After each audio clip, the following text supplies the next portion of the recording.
Ito mga kahabi, ito yung ating stand ng computer para sa aking anak. So ngayon, ipa-primer natin. Ang gamit nating primer kulay itim na.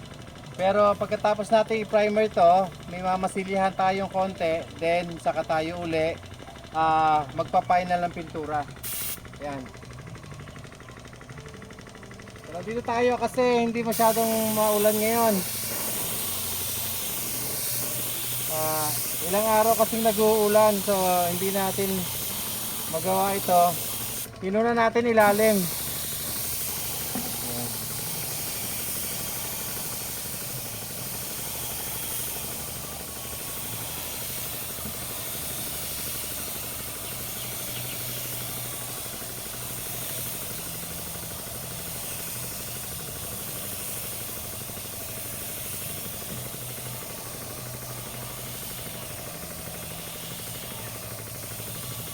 Kapag gumagawa tayo, ilalim muna palagi una para hindi nakakalimutan.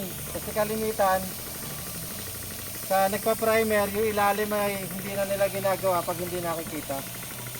Ayan. Kaya mga kahabi, at least nakita nyo yung ginagawa natin. Salamat at magandang buhay sa inyo lahat.